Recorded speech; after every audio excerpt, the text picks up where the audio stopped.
सोहनपुर गांव में रामलाल नाम का एक लकड़हारा रहता था।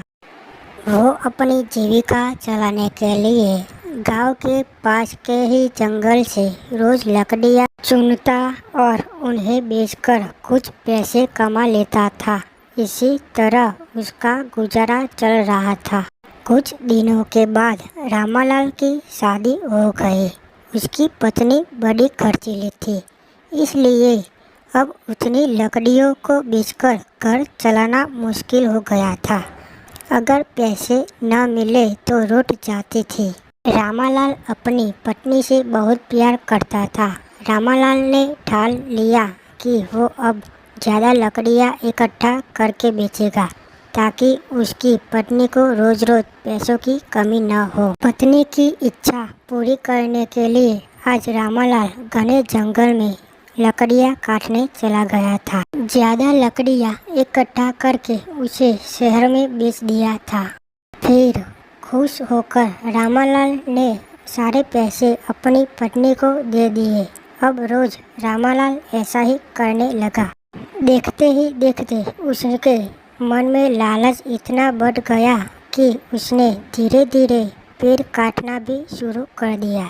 पेड़ काटने से और ज़्यादा लकड़ियाँ हो जाती थी और उसे अधिक दाम मिलने लगे। सारे मिलते हुए पैसों से अपनी पत्नी के शौक पूरे करता। अब पैसे ज़्यादा आ रहे थे तो घर भी अच्छे से चल रहा था। धीरे धीरे रामालाल ने पैसों को जुए में लगाना शुरू कर दिया। जुआ खेलने की लत ऐसी लगी कि रामालाल एक मोटी रकम इसमें हार गया। अब इस रकम को चुकाने के लिए रामालाल ने एक दो मोटे मोटे पेड़ काटने का फैसला लिया।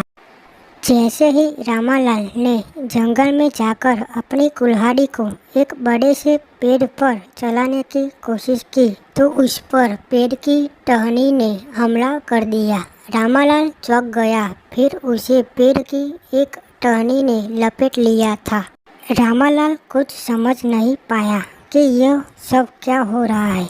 तभी पेड़ से आवाज़ आई, मूर्ख, तू अपने लालच के चक्कर में मुझे काट रहा है। तू सारे पैसे जुए में लुटा देता है और फिर पैसे लौटाने के लिए पेड़ काटने आ जाता है। तुझे पता है कि पेड़ कितने कीमती होते हैं। हमारे अंदर भी जान बसती है और हम तुम इंसानों को जीने के लिए हवा, धूप से छाया और मुख को शांत करने के लिए फल देते हैं। पेड़ की टहनी कुल्हाड़ी से रामलाल पर वार करने ही वाली थी कि वह गिड़गिड़ाने लगा।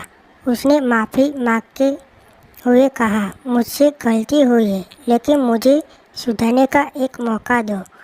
अगर आप मुझे मार दोगे तो मेरी पत्नी का क्या होगा? वो अकेली पड़ जाएगी। आज से मैं किसी पेड़ को नहीं काटूंगा, यह प्रण लेता हूँ। पेड़ को रामालाल ऊपर दया आ गई और उसे छोड़ दिया। छूटते ही रामालाल भागकर अपने घर गया और पैसों के लालच में न आने का संकल्प ले लिया। कहानी से सीख, लालच में आकर पर्यावरण के साथ खिलवाड़ नहीं करना चाहिए। हमें ऑक्सीजन पेड़ से ही मिलती है। इन्हें काटकर हम खुद अपने जीवन में संकट को ला रहे हैं।